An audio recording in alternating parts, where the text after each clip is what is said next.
There's a difference between sex and gender. Sex is generally what you're born with. Sex is biological. Isn't your gender the same thing? It is not. Just because I have a penis doesn't mean you need to call me a man, doesn't mean you need to use like he, him pronouns on me. But doesn't that make you a man? That's what you're born with? Biologically, that would make me a man, but gender-wise, not necessarily. What would that make you then? Gender-wise, it could be whatever I want to be.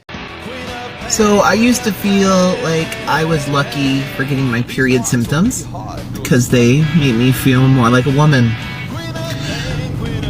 Until tonight, where my body decided to feel like a troop of goblins was trying to tear into my stomach and scoop out my insides with sharpened rusty spoons.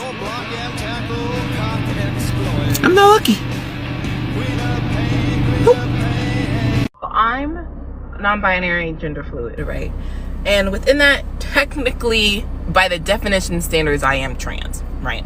However, I'm not always like trans, you know, like I'm not always like I am trans, but sometimes I am like I am trans. And you know what I realized it is this? You know what I realized it is? Literally, it's that.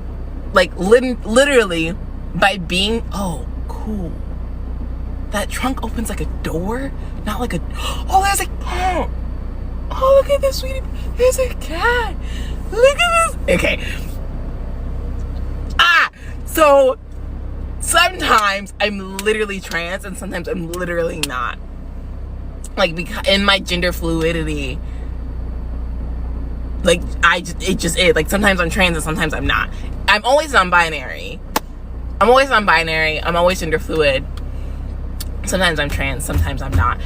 Because that's part of my gender fluidity, and like realizing that, just like all the pieces clicked, and I just love it. Like, I figuring out that I was gender fluid like made so much sense for my life. And sometimes I'll be sitting here being like, well, I haven't felt masc in a really long time, or I haven't felt like a pretty boy in a long time, or like I just don't want anybody to perceive me as any kind of gender sometimes. And I'm like, dude, that's literally what it is.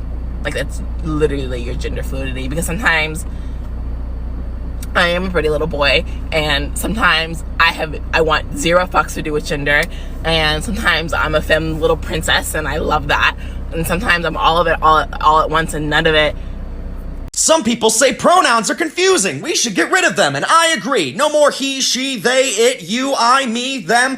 All of it. Gone. Nouns, also confusing. Gone. Verbs, do I look like I take actions? Do I look like I know how to act? No. Verbs, gone. Adjectives, what am I? A poet? Do I need to describe things? Gone. You know what? While we're at it, no more language. Don't talk to me. Do you know if there are any bills or school board candidates in your area that are focused on parents' rights in education? If so, there's a good chance they might be putting trans and LGBTQ plus youth in danger. Most people advocating for these so-called parents' rights are advocating to out LGBTQ plus students to their families.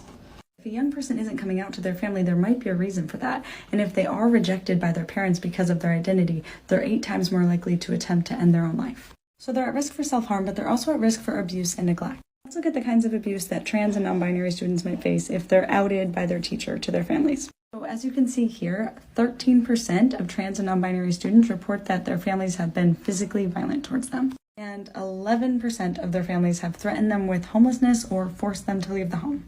So obviously students are not going to feel comfortable coming out to their teachers. These students may not have any other adult to talk to. And we know that having at least one supportive adult in their life can reduce the risk of them attempting to end their life by 40%.